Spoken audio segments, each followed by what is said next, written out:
In Houston's towering Lakewood Church, a smiling preacher with a flawless image was about to face the one man no spotlight could outshine. What began as a televised sermon on faith and positivity turned volatile when celebrity collided with conviction and pride made the first move. Chuck Norris wasn't your typical faith guest or motivational partner. For 50 years he was a soldier, martial arts champion, and spiritual warrior, known for turning violence into discipline and silence into command. When Joel Osteen's confidence snapped and his hand struck out, he had no idea he was testing the patience of a man trained to conquer chaos without striking back. Norris's calm deflection wasn't just self-control, it was a mirror held to the soul of every man hiding behind performance, and it unleashed a moral aftershock that would echo across the nation. What began as a faith event built on inspiration would become a reckoning broadcast live to millions, and the stage that once promised prosperity would crumble beneath the weight of truth, humility, and a single act of restraint. Before we jump back in, tell us where you're tuning in from, and if this story touches you, make sure you're subscribed because tomorrow I've saved something extra special for you. The Lakewood Church gleamed like a fortress of faith under the Houston Sunday. Once a basketball arena, now a cathedral of hope, its massive structure housed over 16,000 souls that Sunday evening. Outside, LED screens, the size of billboards, flashed the words, "Inner Strength Summit," while drone cameras captured the lines snaking around the building. Inside, the atmosphere crackled with anticipation. 28-year-old Ethan Cruz found himself swept along with the crowd, his worn Chuck Norris t-shirt hidden beneath a button-down. 6 months after losing his father, he still carried grief like a stone in his chest. He'd come seeking something. Direction. Purpose. The kind of strength that didn't crumble when life turned cruel. "Can you believe this place?" a woman next to him whispered as they found their seats. "It's bigger than where the Rockets play." Ethan nodded, taking in the sea of faces, the massive stage, the production value that rivaled any concert he'd attended. Projection screens showed close-ups of audience members, their expressions expectant, hungry. The countdown timer on the screens showed 3 minutes until the program began. In the production booth overlooking the sanctuary, Marcus Hale adjusted his headset and scanned the bank of monitors before him. At 42, he'd produced everything from morning shows to presidential debates. But nothing quite like this. Faith-based programming was where the real money was, especially when you had Joel Osteen's smile lighting up the screen. "We're at capacity," his assistant reported. "Social engagement numbers are already breaking records." Marcus nodded, tapping commands into his console. "The online viewers are pushing 7 figures," he muttered. "And that's before our surprise guest. This is career gold, Amy." Backstage, Rebecca Osteen smoothed her husband's already perfect collar, noticing the tightness around his eyes. After 20 years of marriage, she could read Joel's tension in the subtle clench of his jaw. The way his smile didn't quite reach his eyes. "Nervous?" she asked. Joel Osteen shook his head, that famous smile clicking into place.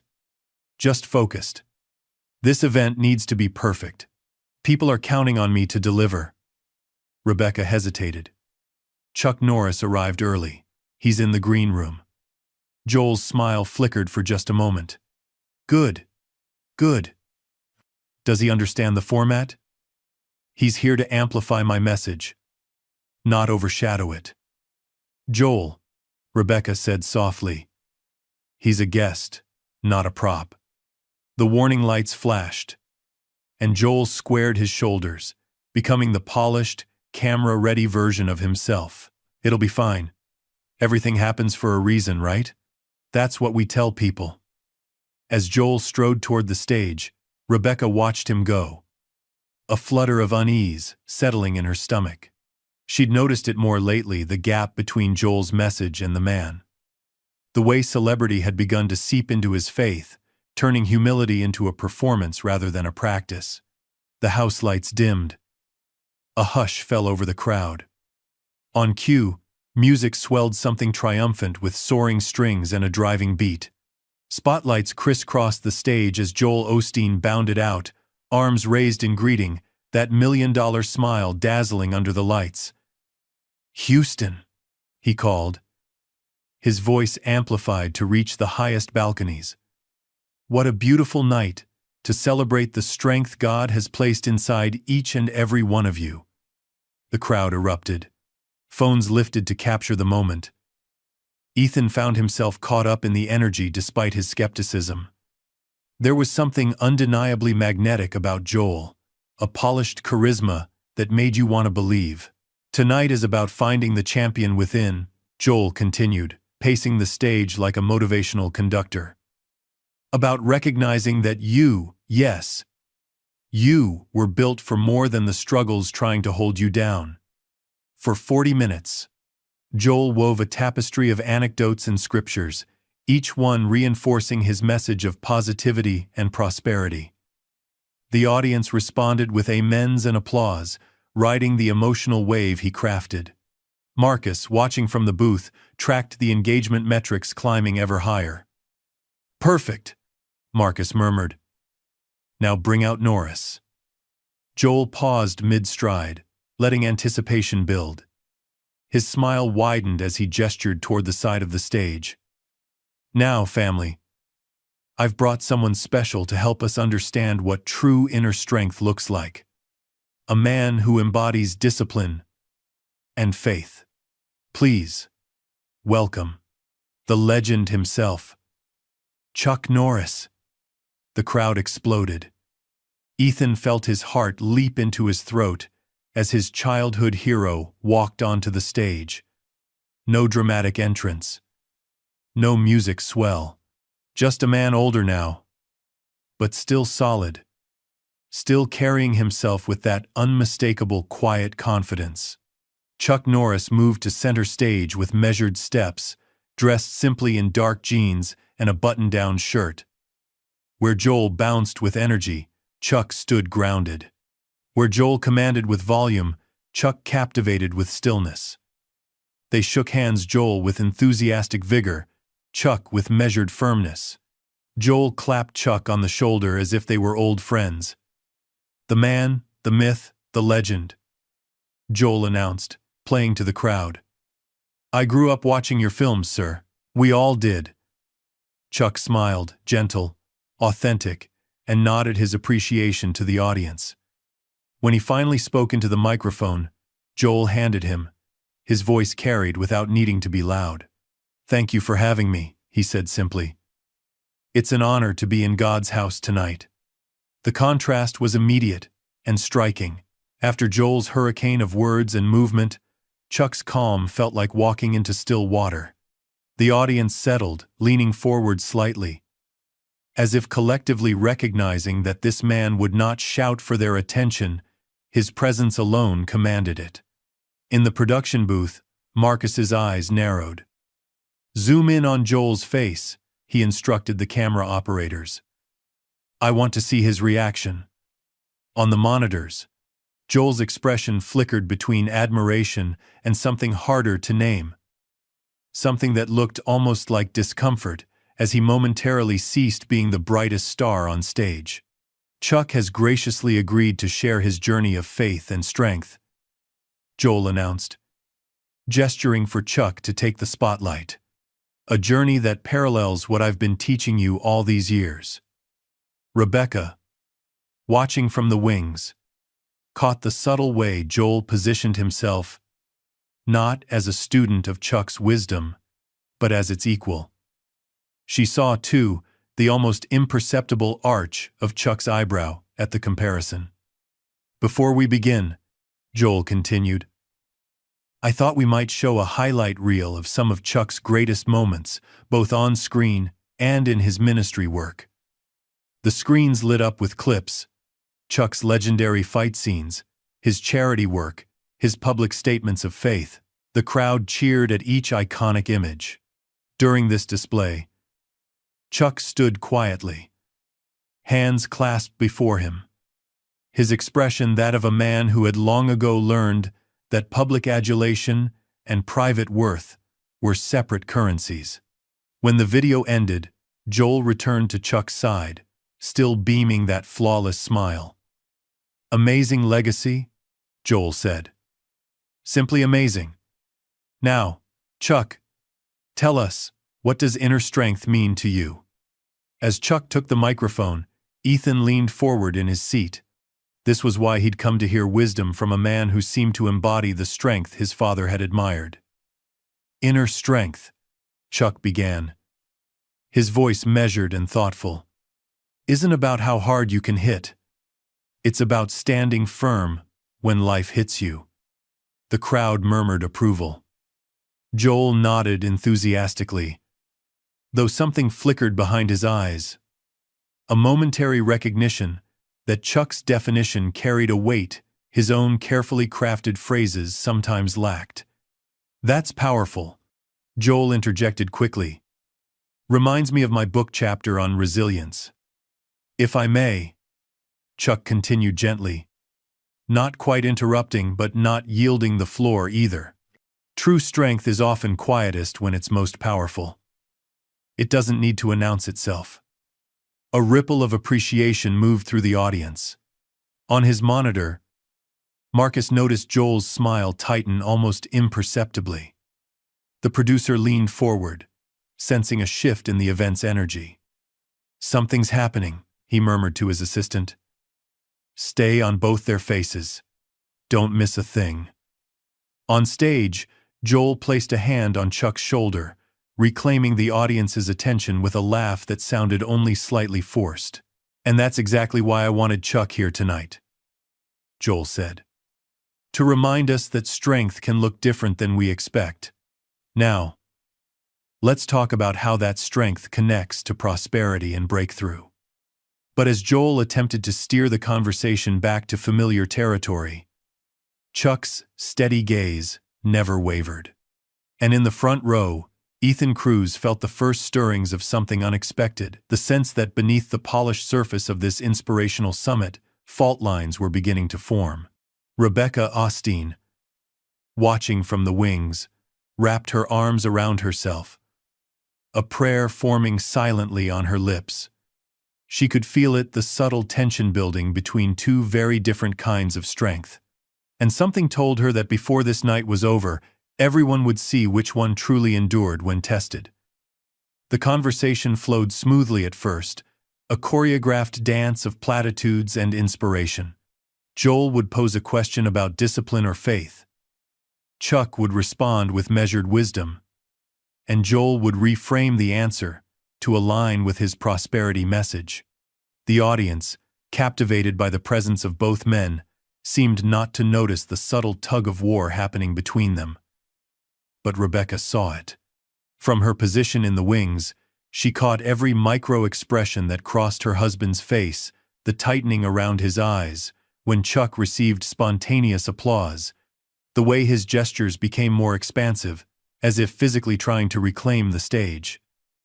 "He's getting rattled," she whispered to no one in particular. On stage, Joel paced with practiced energy. "You know, Chuck, you've faced so many opponents in your career, both in films and in your martial arts competitions. How do you prepare mentally for those challenges?" Chuck considered the question carefully. "I prepare by remembering that my greatest opponent is always myself, my own ego, my own fears. External challenges are just reflections of internal battles." The audience nodded appreciatively. Ethan found himself leaning forward, recognizing a truth his father had tried to teach him before cancer took him too soon. "Absolutely," Joel jumped in. "That's what I tell people every Sunday. Your mind is where the battle is won or lost.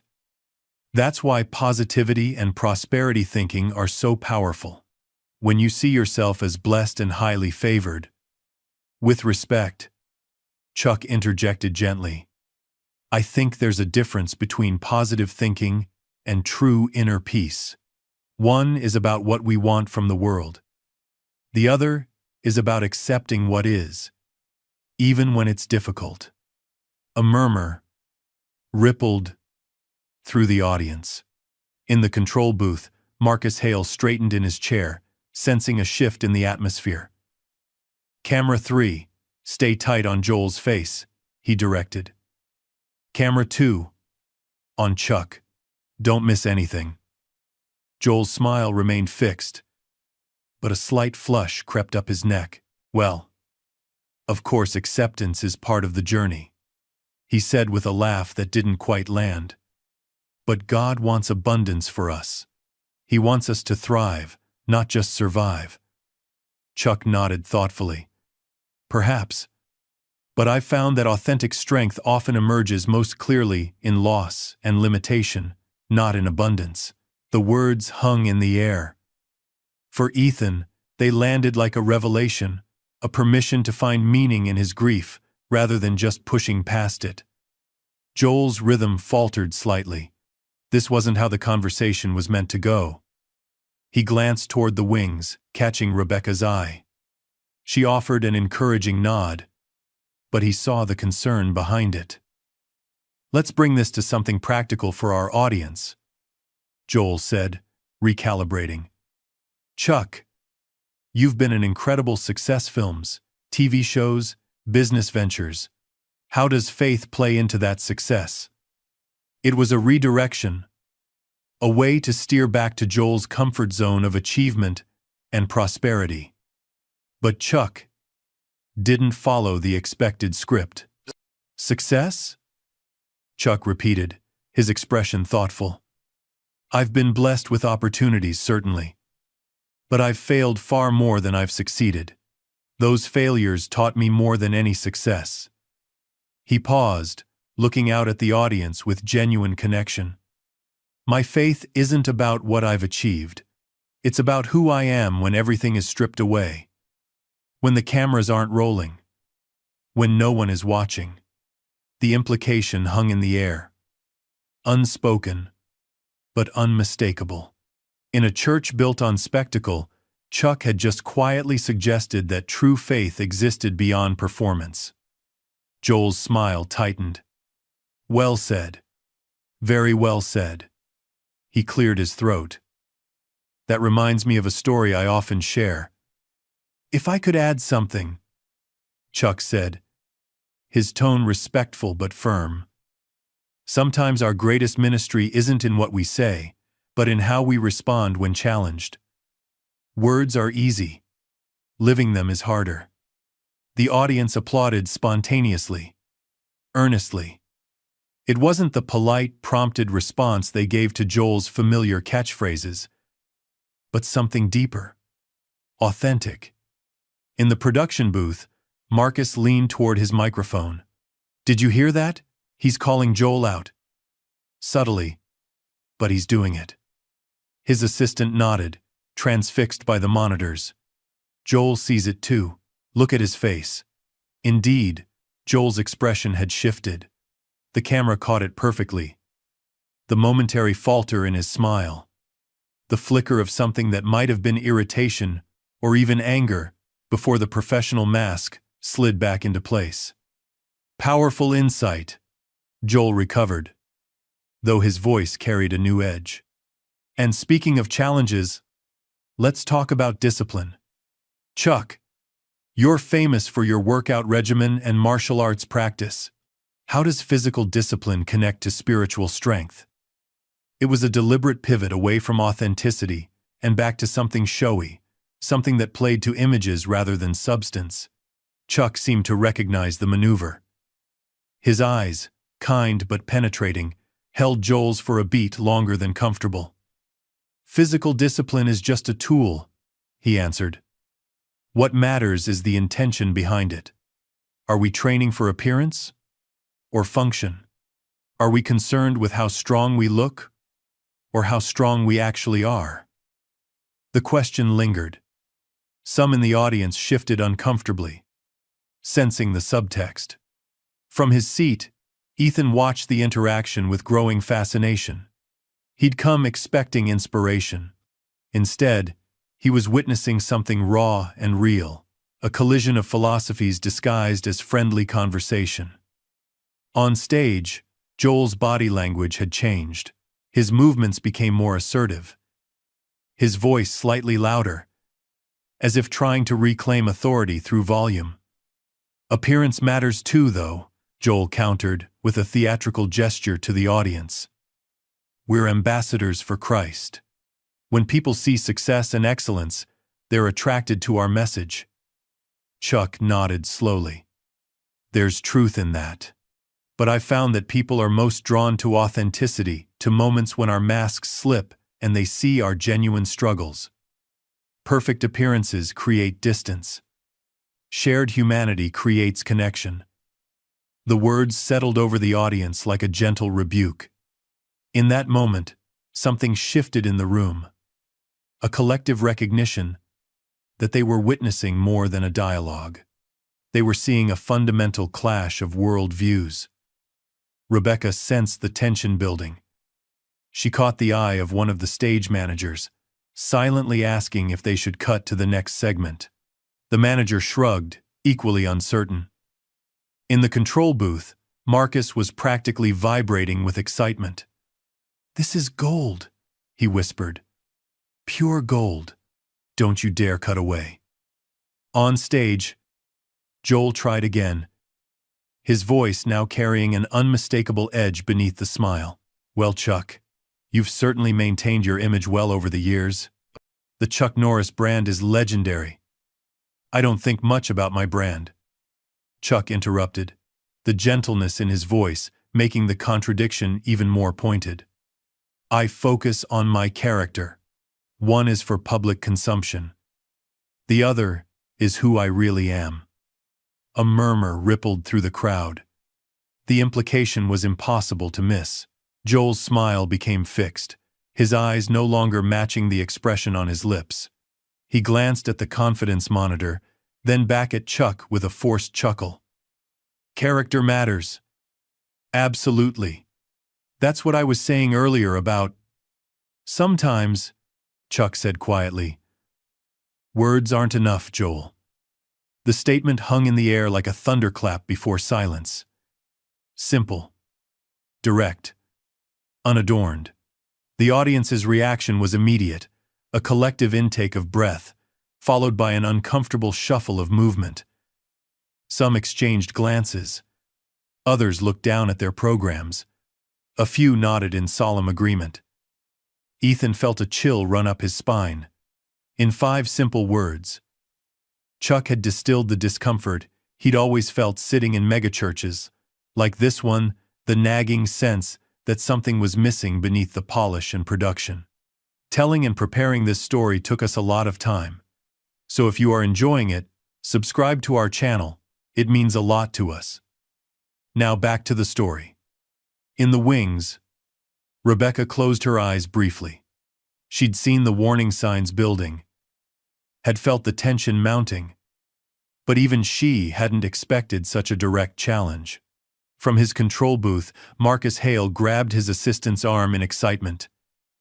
"Did you hear that?" he hissed. "Did you hear what he just said to Joel Osteen on his own stage?"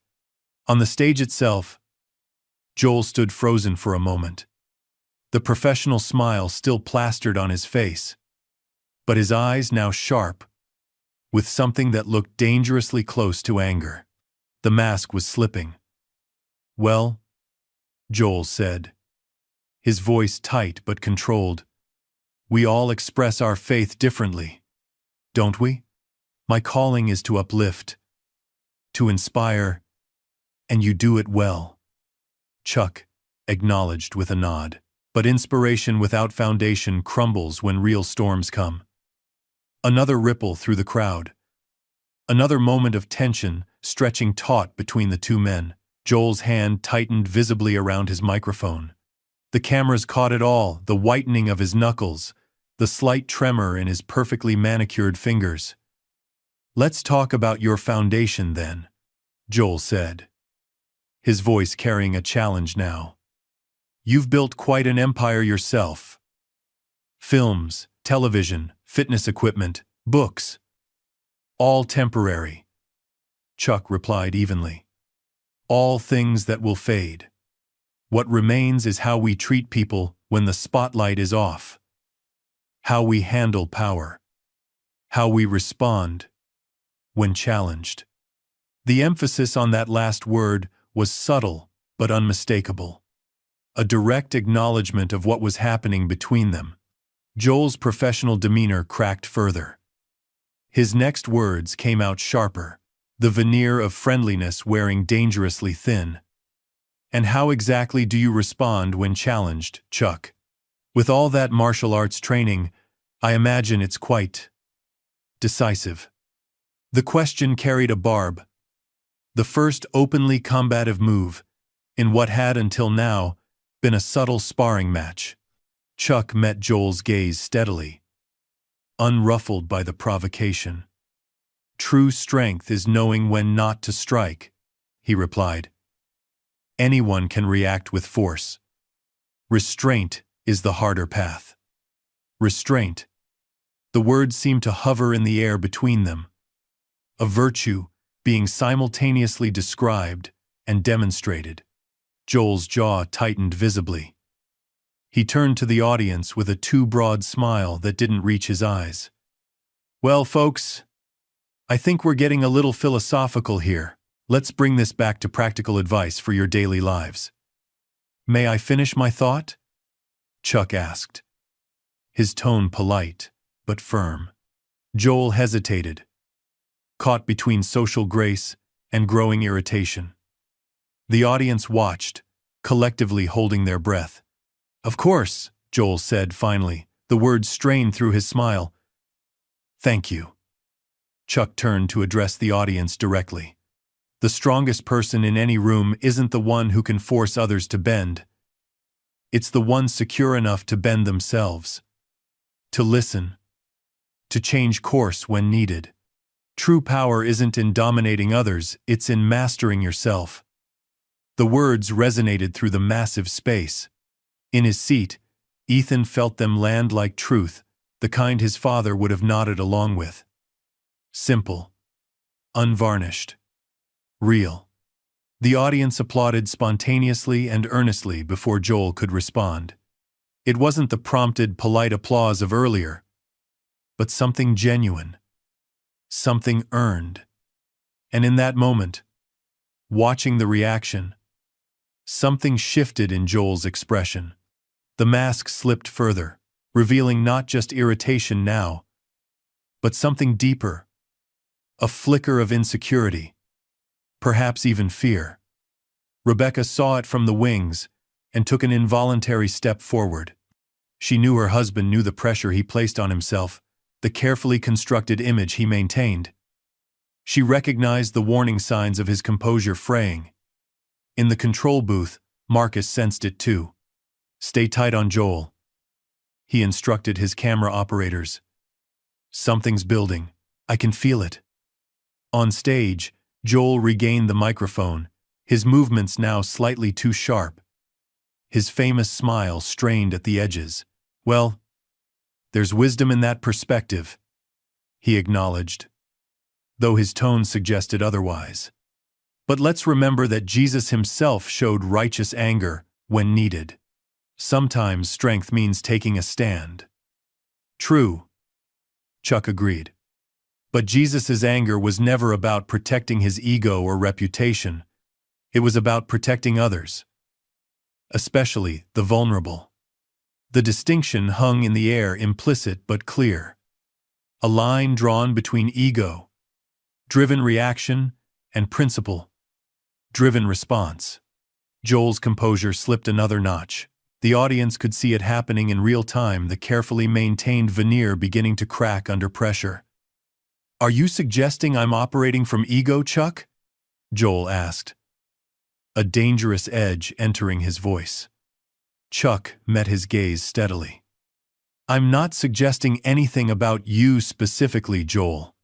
I'm sharing what I've learned through my own failures and struggles with pride. The diplomatic answer did nothing to diffuse Joel's growing agitation. If anything, Chuck's calm seemed to intensify it, highlighting the contrast between them.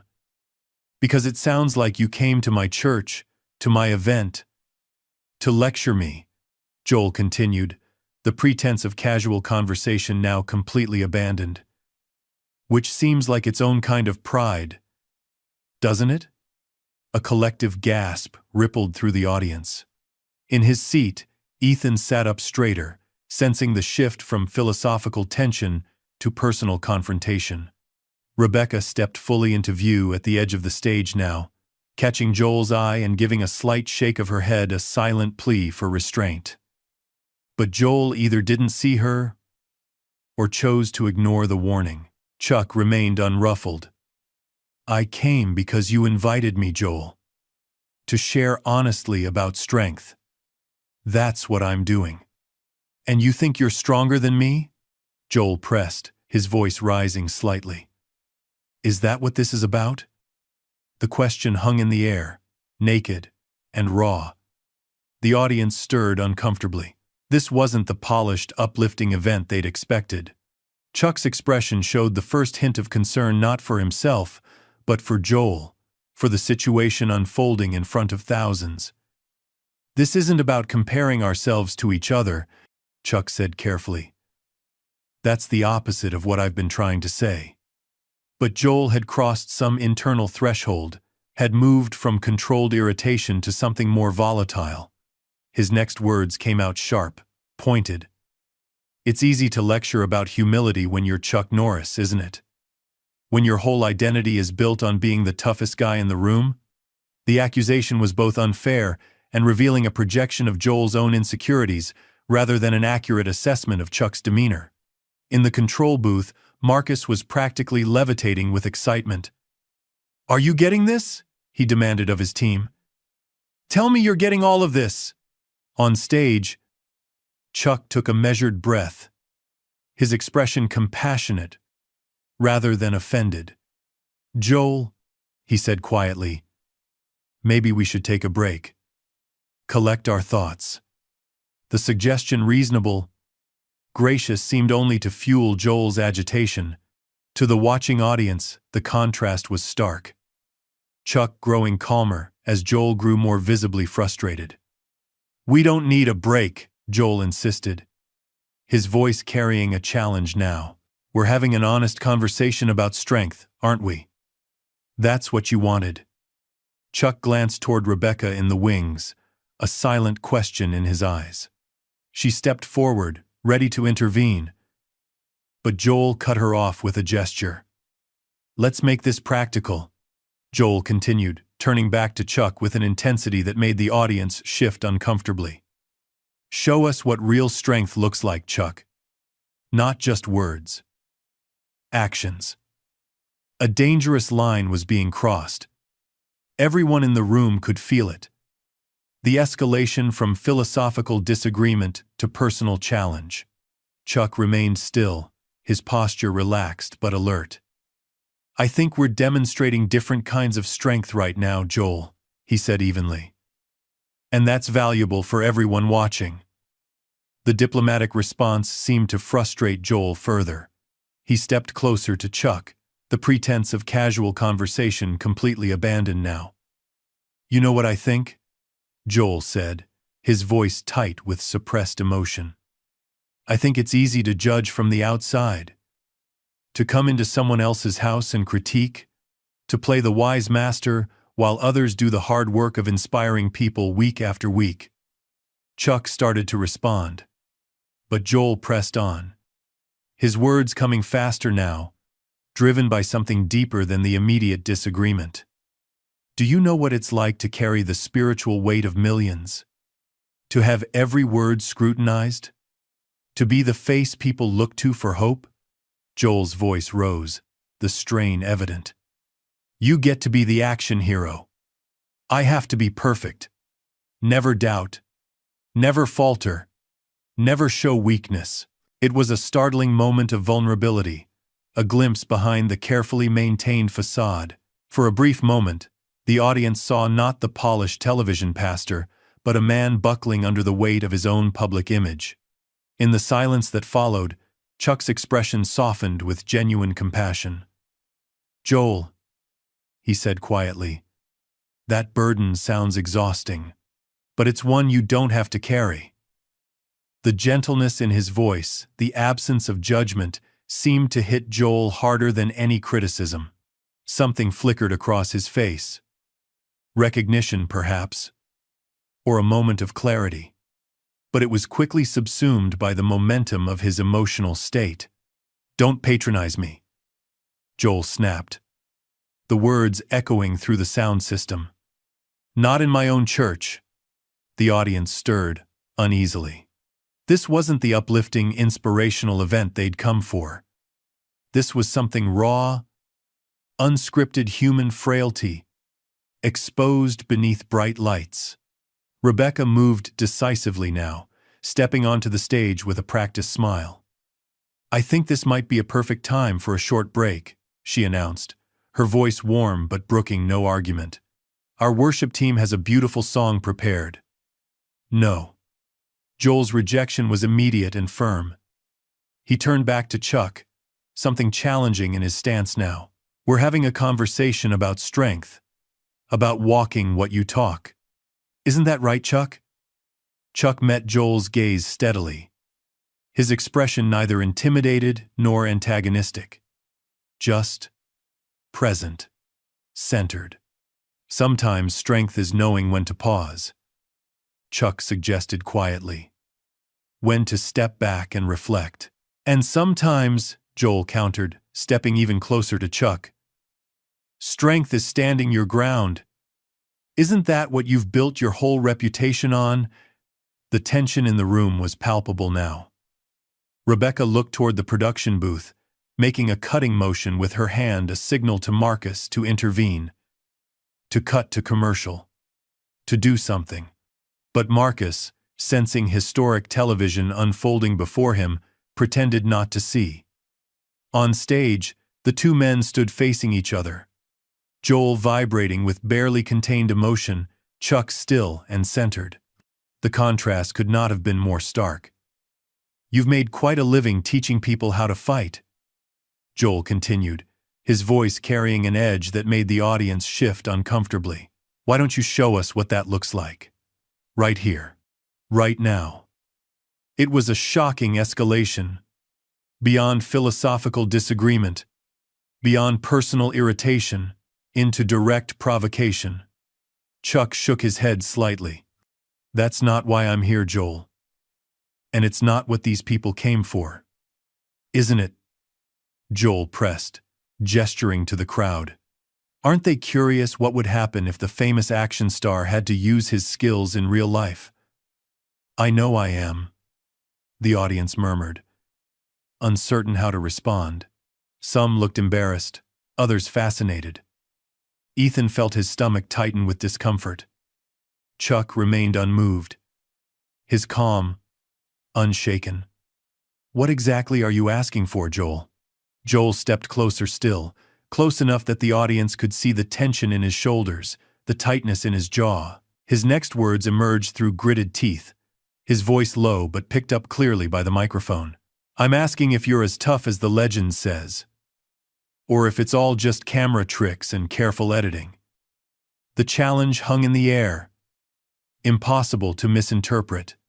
Rebecca stepped forward again, her expression a mixture of shock and dismay. "Joel," she said, her voice carrying a warning. "That's enough." But Joel wasn't listening anymore. He was caught in the grip of something that had been building for longer than this evening, perhaps for years. The pressure of perfection, the strain of always being on, the exhaustion of maintaining an unblemished image. In one fluid motion, shocking everyone in the room, Joel raised his hand and pushed against Chuck's chest, not hard enough to hurt, but unmistakably aggressive. A physical crossing of the line that had been brewing throughout their conversation. "Show me," Joel demanded, his voice tight. "Show me this restraint you're so proud of." A collective gasp rose from the audience. Phones lifted higher, recording the unthinkable scene unfolding. In the control booth, Marcus sat forward, wide-eyed with disbelief and dark excitement. "Are you getting this?" he hissed to his team. "Tell me we're getting every second of this." On stage, Chuck looked down at Joel's hand, then back up at Joel's face. His expression wasn't angry. If anything, it carried a profound sadness, compassion for the unraveling happening before him. "This isn't you, Joel," Chuck said quietly. "This isn't who you want to be." The simple statement, delivered without heat, seemed to fuel Joel's agitation further. His hand still against Chuck's chest, he leaned closer. "You don't know me," he said, his voice raw with emotion. "You don't know what I deal with. What I carry." Chuck nodded, acknowledging the truth in this. "You're right. I don't. But I recognize the look of a man fighting himself harder than he's fighting anyone else. I've seen it in the mirror." For a brief moment, something shifted in Joel's expression. A flash of recognition. Perhaps even gratitude for being truly seen. But the momentum of his emotional state was too strong to halt. With a movement that seemed to surprise even himself, Joel drew back his hand and swung at Chuck Norris. The blow never landed. In a movement so fluid it appeared almost casual. Chuck shifted slightly to the side. Joel's swing found only air, the momentum carrying him forward awkwardly. For a suspended moment, the pastor stood unbalanced, arm extended. The physical manifestation of the inner disequilibrium that had brought him to this point. Throughout the massive sanctuary, 16,000 breaths were held. Phones captured everything in high definition, their glowing screens like stars against the darkened audience. In the production booth, Marcus Hale whispered a single word, half prayer and half profanity, as he realized he was witnessing a career-defining broadcast. Chuck's hand moved then not to strike back, but to steady Joel by the elbow, preventing him from stumbling. The gesture was almost paternal, filled with a compassion that made the moment even more devastating to watch. "Breathe, Joel," Chuck said quietly. His voice picked up by the microphones, but intended only for the man before him. "Just breathe." The gentleness in those words seemed to break something loose in Joel. He straightened, eyes wide with the dawning horror of what he'd just done. What he'd just attempted in front of thousands of witnesses and countless cameras. Rebecca was moving now, crossing the stage with purpose, but Joel raised a hand to stop her. His face had drained of color, the famous smile nowhere to be seen.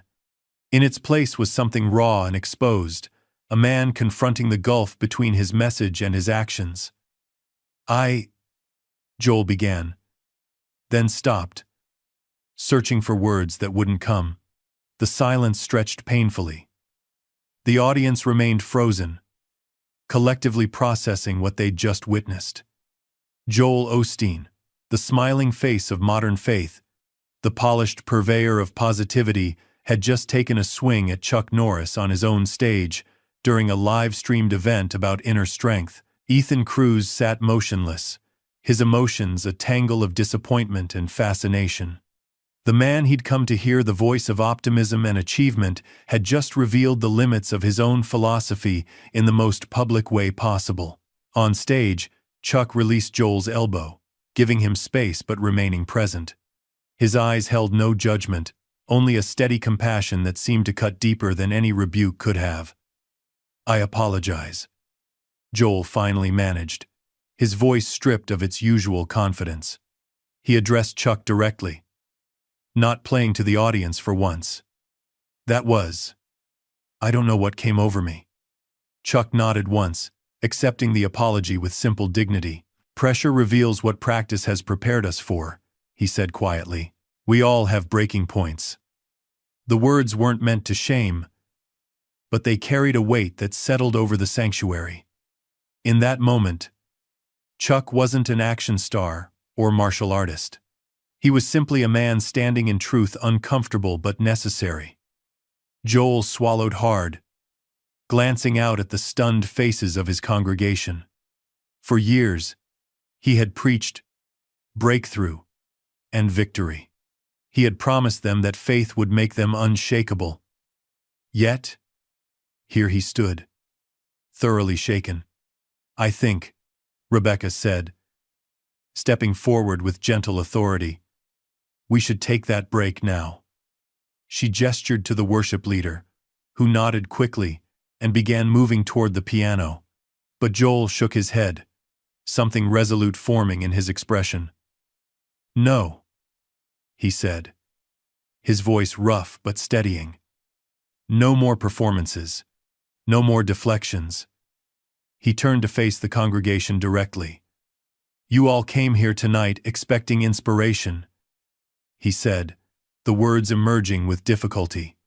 "Instead, you've witnessed my failure, my hypocrisy." A murmur rippled through the audience.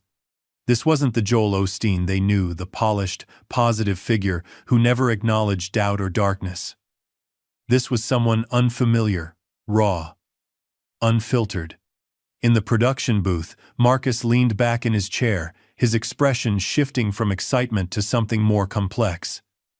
I don't even know what this is anymore," he muttered. "On stage," Joel continued, his voice gathering strength, not from confidence now, but from a newfound authenticity.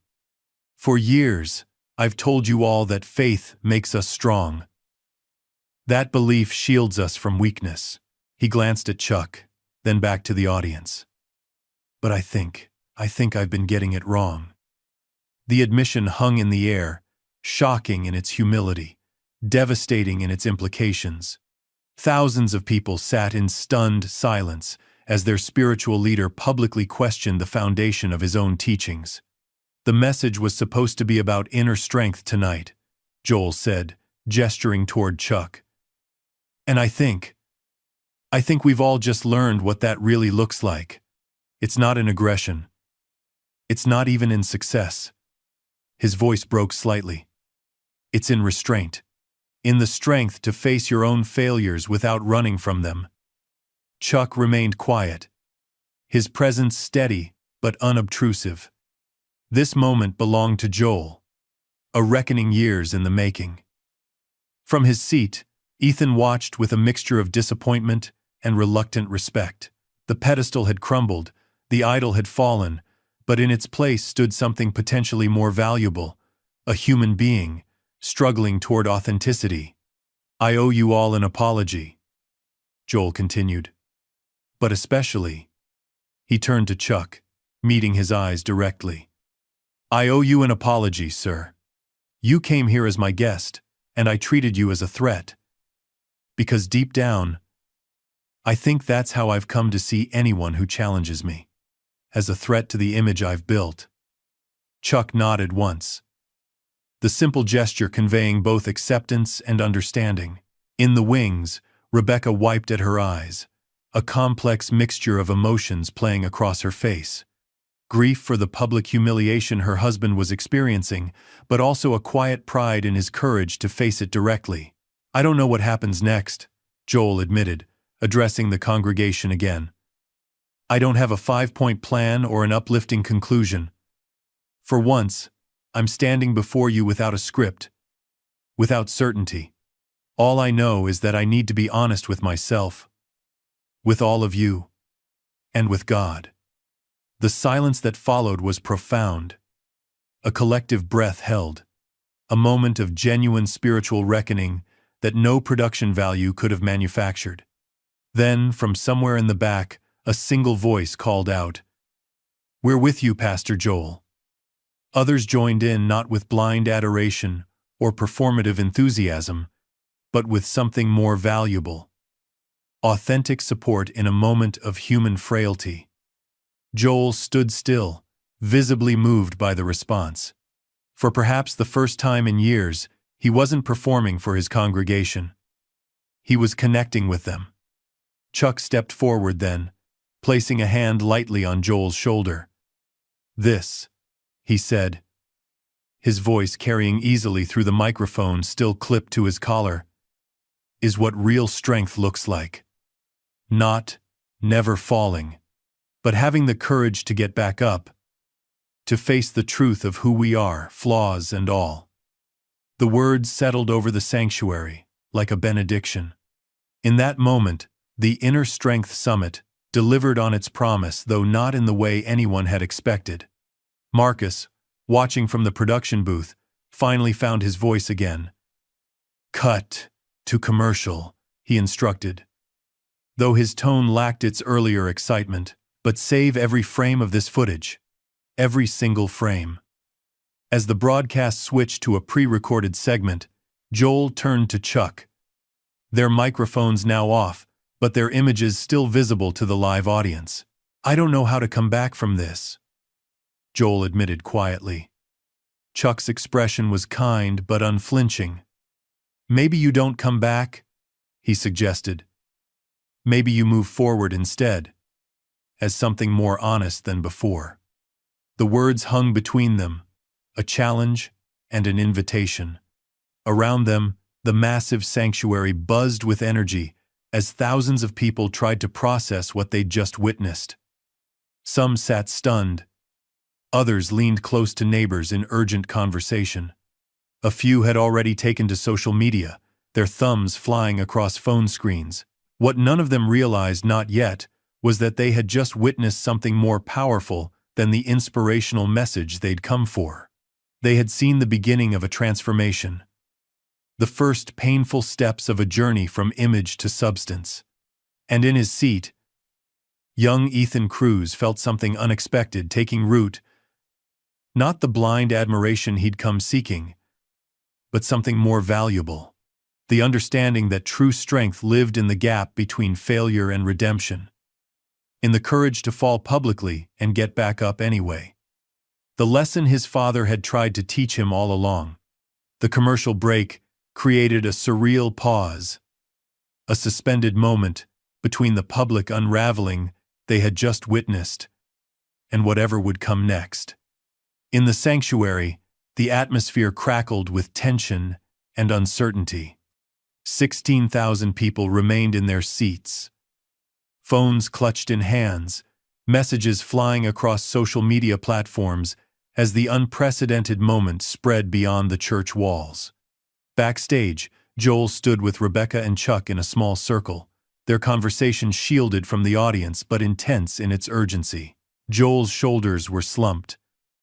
The confident posture of America's most famous pastor, replaced by the bearing of a man confronting the wreckage of his carefully constructed image. "We can end it here," Rebecca was saying, her hand on Joel's arm. "No one would blame you after what just happened. We can issue a statement later, once you've had time to process." Joel shook his head slowly.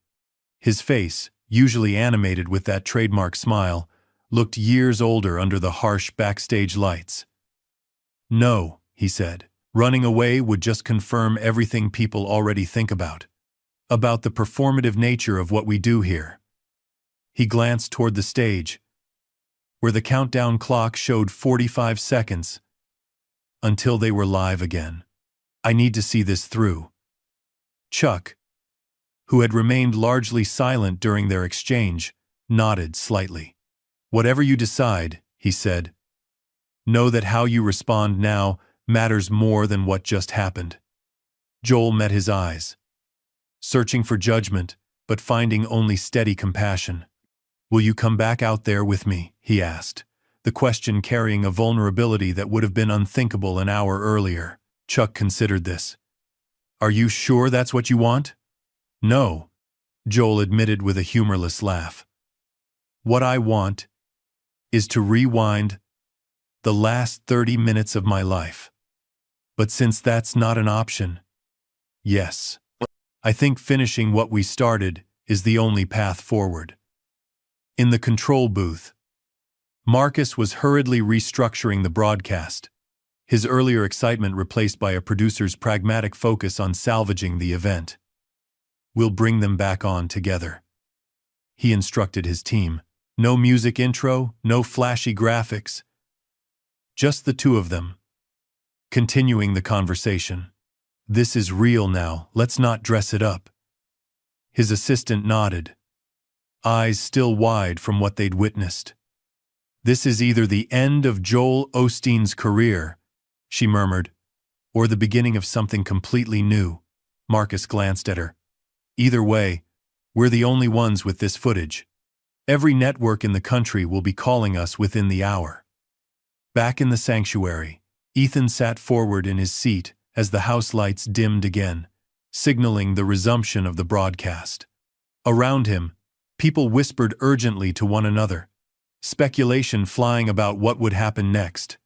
The usual polished veneer of the Lakewood experience had been stripped away, leaving something raw and unpredictable in its place. The stage lights rose slowly. No dramatic music accompanied the return of Joel and Chuck. They simply walked out together, side by side, and took seats in two chairs that had been arranged center stage. Joel's transformation was visible even from the back rows. Gone was the energetic pacer, the animated hands, the performer who commanded the stage like a conductor. In his place sat a man humbled, still in his expensive suit, but somehow diminished, or perhaps more human. The silence stretched for a long moment as Joel seemed to search for where to begin. When he finally spoke, his voice carried none of its usual practiced cadence. "I want to thank you all for staying," he said simply. "I know what just happened was unexpected, shocking, even. It would have been completely understandable if you'd chosen to leave." He glanced at Chuck, then back to the audience. "I've spent my entire career telling people how to live victorious lives, how to overcome obstacles through faith and positive thinking. And there's value in that message. I still believe that." Joel paused, visibly gathering himself. "But tonight, I realized something about myself, something I've probably known deep down but refused to acknowledge. I've become so invested in the image of perfection that I've forgotten how to be authentic, how to be simply human." The audience was utterly silent, collectively holding their breath as they witnessed something unprecedented. Joel Osteen, speaking without polish, without performance, just raw truth. When Chuck spoke about true strength coming from restraint, from mastering yourself rather than dominating others, something in me rebelled against that truth, because it exposed the gap between what I preach and how I've been living. Joel's voice roughened. "I've been dominating with positivity, with certainty, never allowing doubt or struggle to show." Chuck sat quietly beside him, his presence supportive but not intrusive. This was Joel's journey to navigate. "The irony," Joel continued with a pained laugh, "is that I just proved Chuck's point about true strength in the most public way possible, by demonstrating its opposite." He turned to Chuck then, addressing him directly, though his words were still captured by the microphone. "What happened next, though your response, that's what I think we all need to talk about. That's the real lesson here." Chuck nodded slightly, encouraging Joel to continue. "For those who couldn't see clearly from your seats," Joel said, turning back to the audience, When I swung at Chuck," he stumbled over the words, the admission painful. He could have responded in kind. He had every right to. Instead, he chose restraint, control, the very strength I was challenging. In the audience, Ethan leaned forward, captivated by the unfolding moment. This was why he'd come, not for polished platitudes about strength, but for its real demonstration. Not in aggression, but in how one responded to it. "Chuck," Joel said, "I think everyone here would benefit from understanding exactly what happened in that moment. The choice you made. Because that was the real demonstration of strength we all needed to see." Chuck considered the request carefully before responding. When he spoke, his voice carried the calm certainty of a man comfortable in his own skin. There wasn't really a choice to make, he said simply. After 50 years of martial arts training, my body responded before my mind even processed what was happening. But the response wasn't to strike back. It was to neutralize without harming. He demonstrated with his hands, the movement slow and deliberate.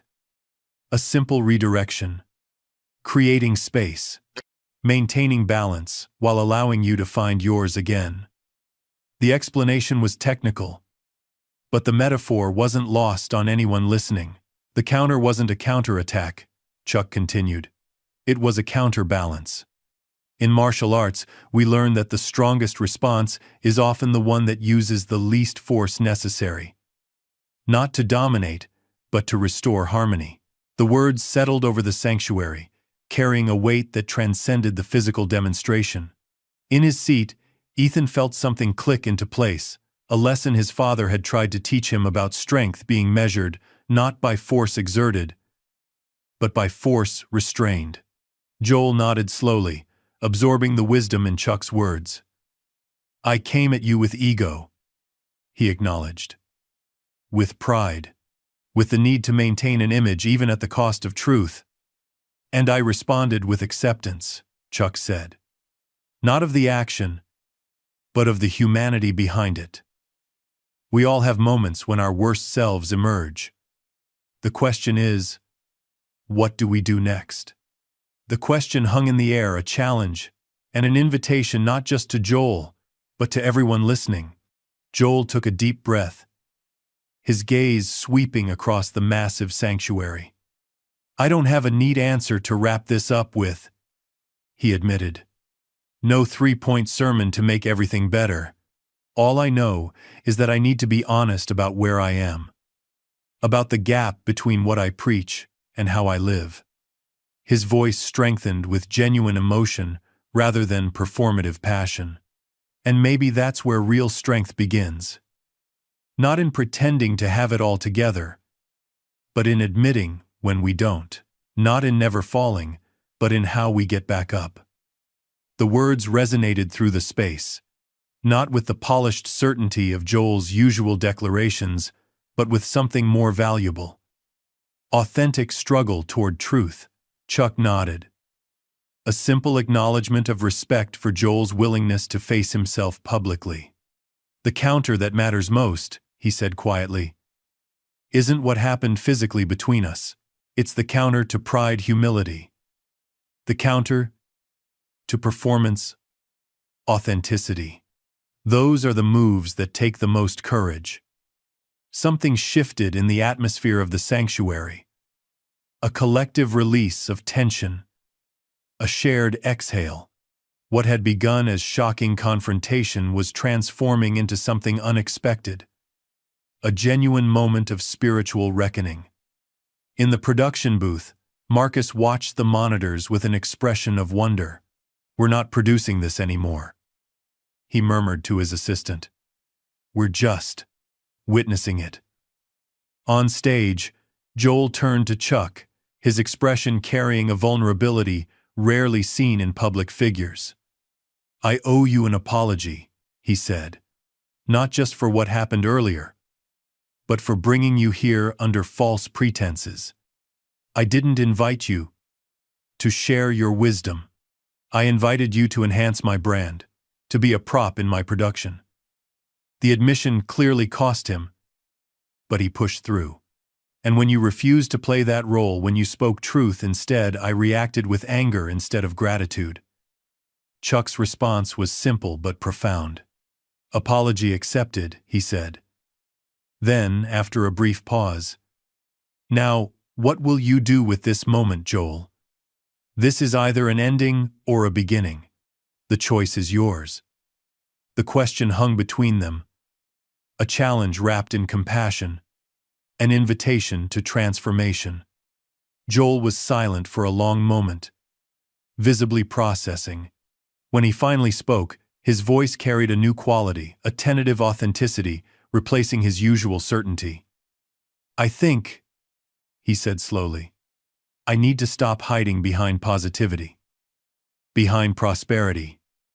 Behind perfection. He looked out at the congregation, his expression stripped of its usual calculated charm. I need to start being honest about my own struggles, my own doubts, my own failures. A murmur moved through the crowd. Not disapproval, but recognition. A collective response to hearing someone speak not from a pedestal, but from shared human experience.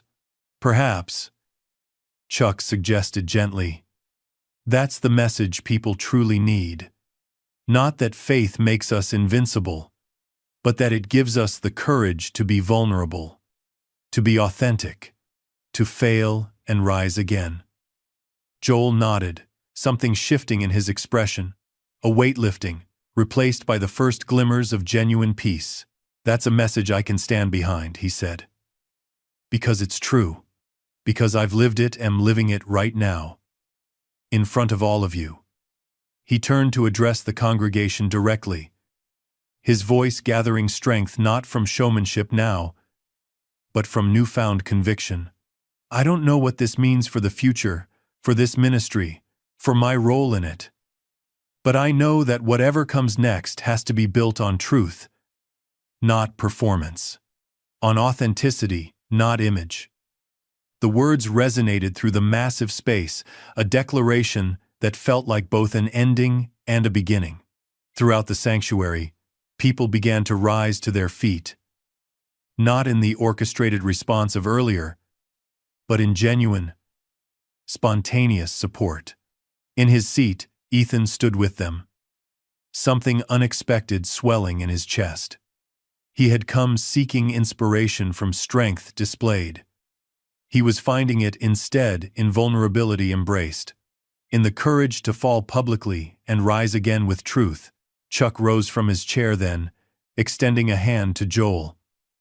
Not in challenge this time, but in solidarity. Joel took it, rising to stand beside him, humbled but undefeated. Different, but perhaps stronger, in ways that mattered more. This, Chuck said quietly, though the microphone carried his words to every corner of the sanctuary, is what true power looks like. Not never falling, but rising again with greater wisdom than before.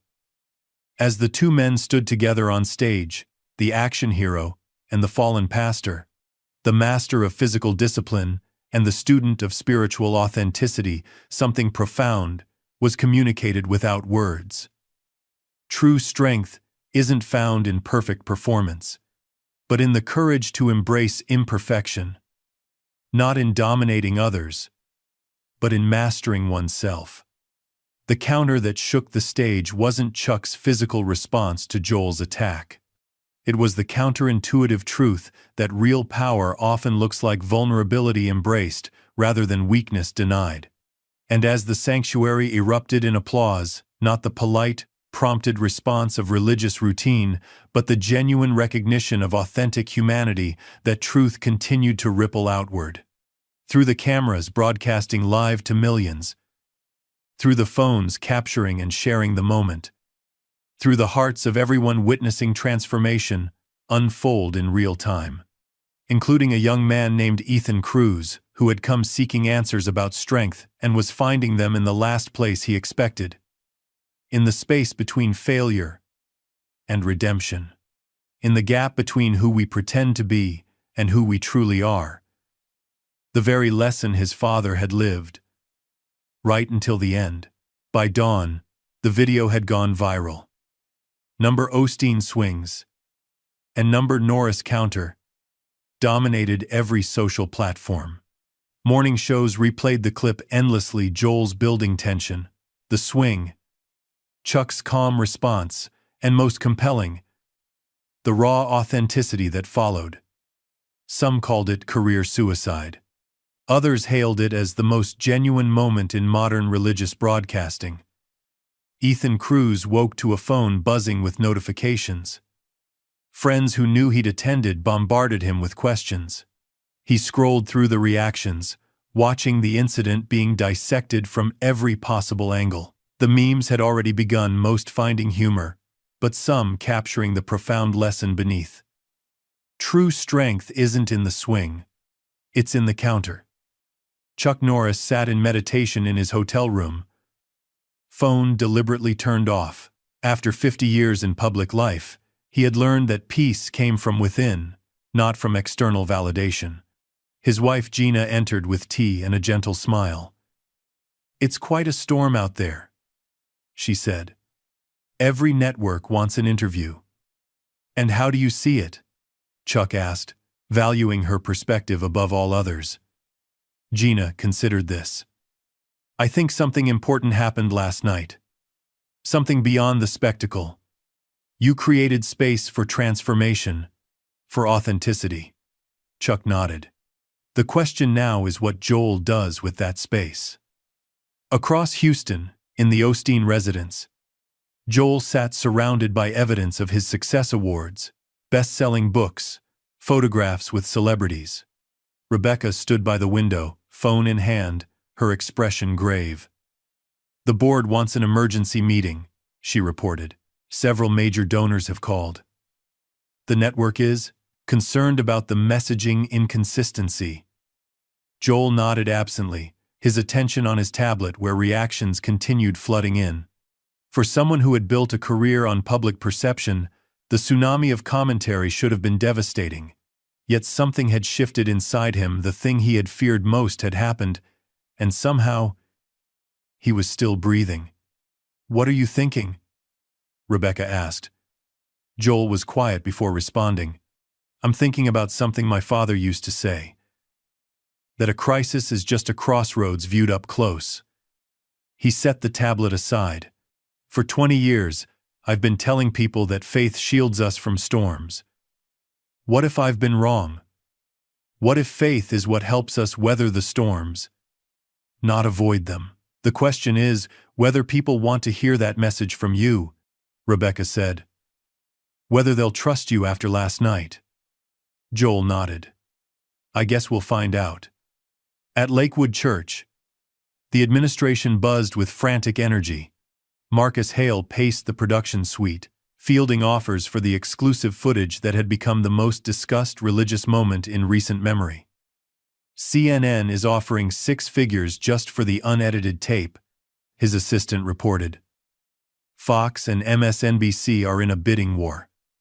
Marcus shook his head, a complex mix of emotions playing across his face. The producer in him recognized the opportunity. But something else tugged at him, a sense of witnessing, something sacred that perhaps shouldn't be commodified. "Tell them all, we're considering options," he said finally. "This is bigger than ratings." His assistant raised an eyebrow. "You feeling okay, boss?" Marcus stared at the freeze frame on his monitor, Joel and Chuck, standing together. Vulnerability and strength, captured in a single image. "I'm not sure," he admitted, "but I think I just remembered why I got into this business in the first place." Across the city, Ethan sat staring at the business card Chuck Norris had somehow slipped into his hand after the event. A personal number was handwritten on the back. "If you want to talk about real strength, call me. CN." Before he could decide whether to call, his phone lit up with a news alert. "Joel Osteen announces special service in response to viral incident. Time for truth, pastor says." Social media exploded with speculation. Some predicted a carefully crafted apology to salvage his brand. Others wondered if this would be Joel's resignation. Tickets, though free, were claimed within minutes. Ethan secured a seat, driven by a need to see this story through. Whatever happened tonight would shape not just Joel's future, but potentially the conversation around faith, authenticity, and public persona in the digital age. As evening approached, the atmosphere outside Lakewood Church felt markedly different. Gone were the elaborate lighting displays and promotional banners. The mood among those waiting was subdued, expectant, less like attendees at a show and more like witnesses to a reckoning. Inside, Marcus had been given clear instructions. No special effects. No dramatic lighting cues. No worship band warm-up. Just a single chair and microphone on stage. He wants it stripped down completely, Marcus explained. Just him and the truth. Phones were collected at the door, an unprecedented move that sparked both protest and respect. Tonight would not be filtered through screens and selective editing. Whatever happened would be experienced directly, collectively, in real time. At exactly 7 o'clock, with no introduction, Joel walked onto the stage. The transformation was immediately apparent. Gone was the designer suit, replaced by simple slacks and an open-collared shirt. Gone, too, was the practiced smile. In their place was something both less polished and more compelling. A man stripped of pretense. Joel took the chair, adjusted the microphone, and looked out at the packed sanctuary. For a long moment, he said nothing, simply absorbing the magnitude of the moment. When he finally spoke, his voice carried none of its usual performance quality. "Thank you for coming," he began simply. "I know many of you are here out of concern. Others, out of curiosity. Some, perhaps, to witness what you think will be the end of something." He paused. "You might be right. This may very well be the end of something, but I hope it's also the beginning of something better, something truer." Throughout the sanctuary, people sat in rapt attention, sensing they were witnessing not a rehearsed speech, but a genuine reckoning. "For 20 years, Joel continued, I've preached a gospel of victory, of prosperity. And there's truth in that message. God does want us to thrive. But in my focus on the destination, I think I've failed to honor the journey. The struggle, the doubt, the very human process of falling and rising again." The words hung in the air, unadorned by musical underscoring or dramatic pauses. Just raw truth. "Last night, many of you witnessed my very public failure," Joel acknowledged. "I could blame stress or pressure, but the truth is simpler. I lost sight of the difference between performing faith and living it." Throughout the sanctuary, people sat utterly still as they witnessed something unprecedented. A prominent pastor, not spinning failure, but stepping fully into its truth. "I don't know exactly what comes next," Joel admitted, his voice gaining strength from honesty rather than certainty. "I just know it has to be different. It has to be real, even if that means being honest about my struggles and doubts." As he spoke, something shifted in the atmosphere. A collective exhalation. The polished veneer of megachurch experience had been stripped away, leaving something both more fragile and more genuine in its place. "I don't have 3 points and a poem tonight," Joel said with a small, self-deprecating smile. "Just this truth. I'm on a journey. Same as you. Imperfect. Still learning. But committed to something real, even when it's messy." As Joel stepped away from the microphone, the sanctuary remained silent for a long, suspended moment. Then, from somewhere in the middle section, a single person stood. Then another. And another. Soon, people throughout the massive space were on their feet, not in orchestrated response, but in genuine acknowledgement of the courage it took to stand in such vulnerable truth. From his position near the back, Ethan rose with them, something unexpected unfolding in his chest, not blind admiration, but a deeper respect for the messy, imperfect journey toward authenticity, the very journey his father had modeled, right until the end. 1 week later, Lakewood Church was transformed. Gone were the theatrical lighting effects and branded banners. The massive screens remained dark.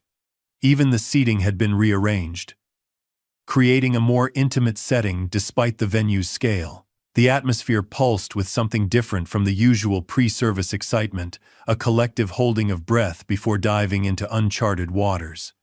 Ethan Cruz found his seat near the front, having received a personal invitation from Joel's office. The past week had been transformative conversations with Chuck about strength and authenticity. Hours reflecting on his father's legacy, and a growing sense that what had begun as spectacle was evolving into something genuinely significant. Rebecca Osteen moved through the congregation, greeting people with quiet warmth. Her eyes held a complex mixture: concern for her husband, hope for what might emerge from crisis, and steady faith that had weathered the storm of public scrutiny. In the back, nearly unnoticed, Chuck Norris slipped in with his wife. He wore nothing flashy, just a simple button-down shirt and slacks. He nodded when recognized but made no grand entrance, taking a seat like any other attendee. At precisely 11 o'clock, without musical introduction, Joel walked onto the stage. The transformation that had begun the previous week was even more apparent, not just in his casual attire or absence of his trademark smile, but in something more fundamental, a quality of presence that seemed grounded, authentic. He approached the simple wooden podium that had replaced his usual sleek lectern. For a moment, he simply stood there, taking in the faces before him. "Good morning," he began, his voice carrying none of its usual performative enthusiasm. "Thank you for being here. Especially those who have questions, those who are uncertain, those who came expecting answers I might not have yet." The honesty in those last words, the acknowledgement of his own uncertainty, set the tone immediately. "I've spent the past week in deep reflection," Joel continued. "Reading your messages, praying, listening more than speaking for once."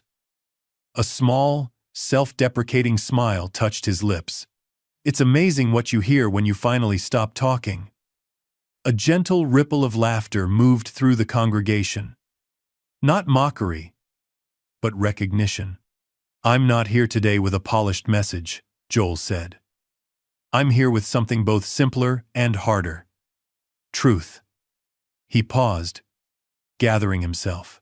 "For years I've preached a gospel of victory and breakthrough, of God wanting the best for us: prosperity, success, abundance."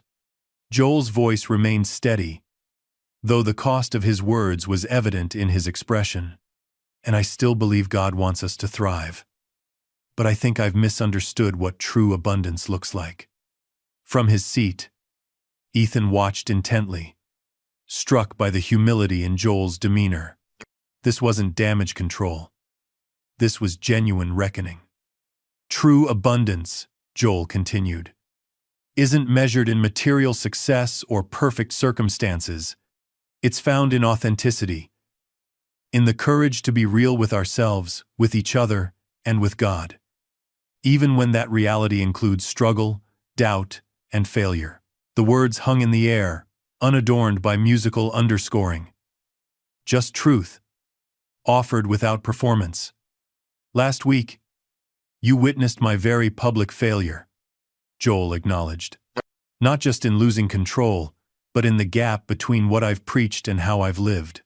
Between the image I've projected and the reality beneath it." He took a deep breath, his gaze sweeping across the congregation. "I could tell you, I've had a revelation, that I understand everything perfectly now." Joel shook his head. "But that would just be another performance. The truth is, I'm at the beginning of a journey, not the end. I have more questions than answers right now. And I think that's where authentic faith begins." Throughout the sanctuary, people sat utterly still, witnessing something rare in religious leadership. A prominent pastor, not spinning failure, but stepping fully into its implications. "What I do know," Joel continued, "is that I'm done hiding behind perfection, behind carefully scripted messages and camera-ready smiles.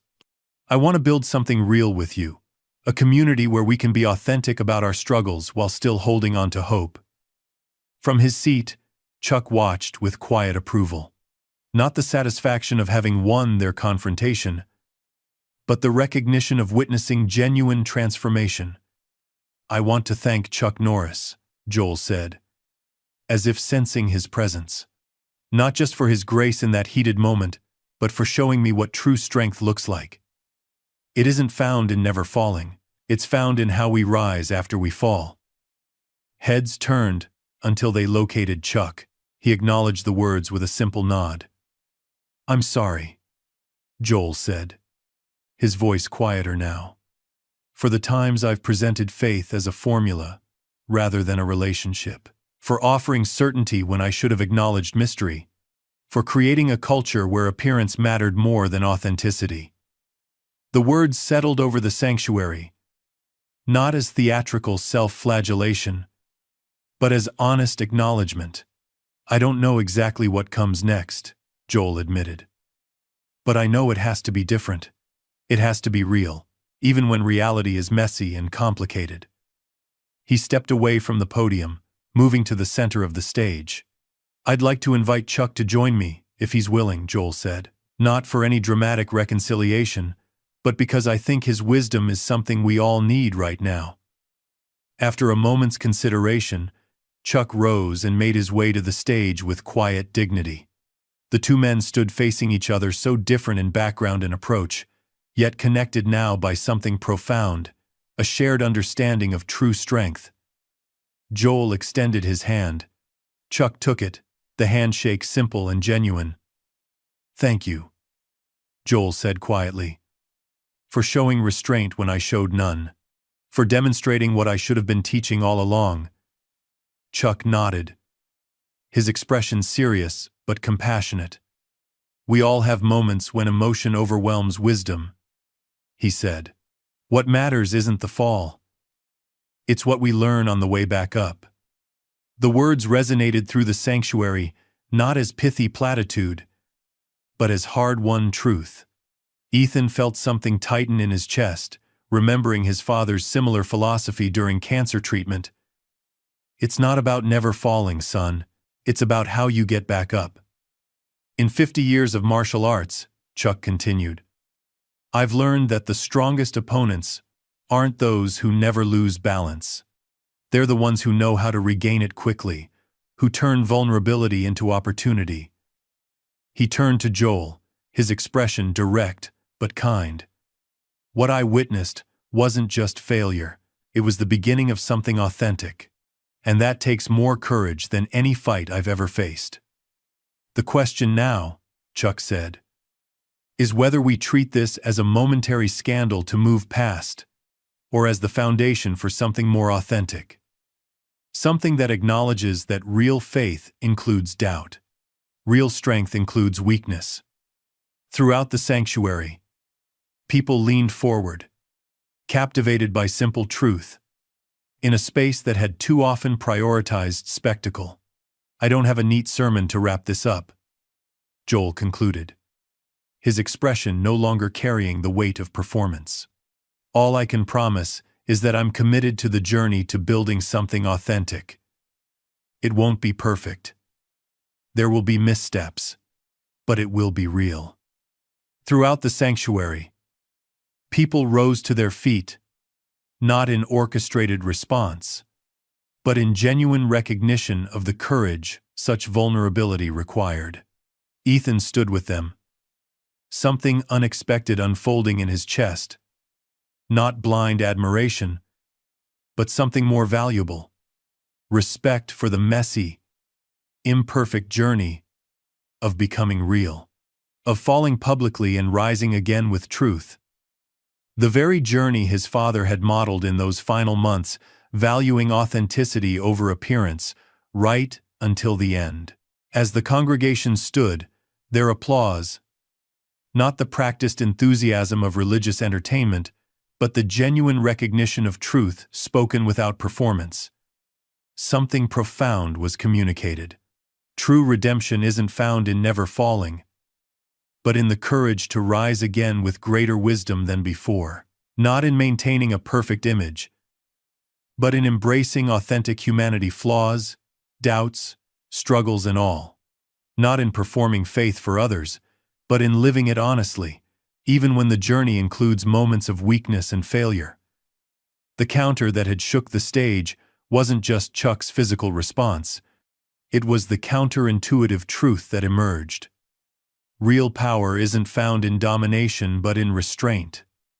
Not in never falling, but in rising again with greater wisdom than before. A truth that would continue to ripple outward, transforming not just one man or one ministry, but potentially the conversation around faith itself in a world hungry for something beyond performance. Something authentic. Something real. Up next, we have 2 more incredible stories that are waiting for you.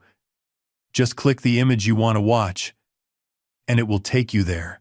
If you enjoyed this video, make sure to subscribe. It would mean a lot.